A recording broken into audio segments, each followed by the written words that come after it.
Bonjour, c'est Tracy, bienvenue dans cette nouvelle vidéo. Et aujourd'hui, je vous présente un nouvel album de Noël, un nouveau mini, qui aura droit cette fois-ci à son tuto. Donc dès demain, vous aurez la vidéo de la structure. Ensuite, on aura une vidéo avec les bases de page, les interactions. Et pour finir, une vidéo avec la déco. J'ai utilisé pour cet album du matériel action, comme très souvent. D'abord, pour la déco, j'ai utilisé cela. Donc, mon thème c'était noir et blanc. Du coup, je vais chercher parmi tout ce que j'avais. J'ai pris le 15 par 30. Je crois que c'est celui de cette année. Comme motif de base, je suis partie sur celui-ci. J'ai agrémenté avec des papiers de ce Papercraft set. Et je me suis servi également des tags et de quelques die cuts. Ainsi que les papiers de ce Luxe Paper Block. Voilà. Je crois que j'ai utilisé les papiers de celui-ci et les die cuts de celui-là. Ensuite, comme d'habitude, pour les papiers unis, je prends ces blocs de papier de chez Action, donc de 270 grammes. Il y a plein de couleurs différentes, donc ça fait bien le job. Et enfin, pour les bases de page et la couverture, j'utilise ces blocs-là. Pour les papiers cartonnés et les papiers fins, les papiers cartonnés, je les achète aussi en ramettes de 210 ou 220 grammes directement sur Amazon ou Cultura, en fonction de ce que je trouve. Parce qu'au final, ça revient moins cher d'acheter une ramette entière. Voilà pour ça. La couverture, j'ai utilisé donc die cut du Papercraft set, ça aussi. Ici, c'est, alors je me souviens plus, mais il me semble que c'est un dies... un ensemble de dies de chez Action aussi, mais je suis pas certaine.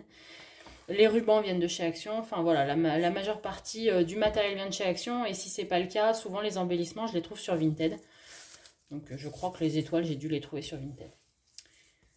Alors, il est composé de 4 pages, 4 ou 5 5 pages. Et le format, c'est 14, pour les bases de page, c'est 14,5 par 20. Donc la couverture est légèrement plus grande, ça doit être 15,5 ou 15,3. 15,3 par 20,5 je crois. On a donc une première page avec simplement un petit espace là pour mettre les photos. Ici, hop, on a un dépliant avec plein de photos. Donc à chaque fois, j'utilise la perforatrice de coin qui vient de chez Craftelier. Comme ça, on peut glisser les photos plus facilement et les changer plus facilement. Ici, il y a un aimant pour faire tenir le tout. Là, j'ai fait une carte qui me permet de fermer la page. Et là, elle s'ouvre comme ça. Donc, on a une pochette ici. Et un ensemble de dépliants, de petits rabats. Et là, également, on peut glisser une carte. Hop, non, c'est le contraire. Ici, on a des petits espaces de papier uni pour pouvoir y mettre des photos. La photo également. Ici, des petits accordéons. Voilà. Donc, au total, il faudrait, encore une fois, j'oublie toujours de le faire, mais il faudrait que je compte les photos. Mais on doit bien en avoir 30 ou 40 quand même. Donc c'est plutôt pratique. Ici, on a une page toute simple avec simplement 2 petits tags. Ici. Là,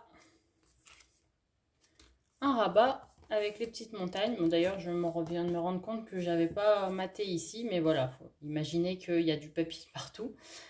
Là, on a donc la montagne et à l'intérieur, alors j'ai pas de papier, mais là, on peut glisser une photo de chaque côté et des espaces photos ici. Ici, une petite carte. Voilà. Ici, 2 dépliants.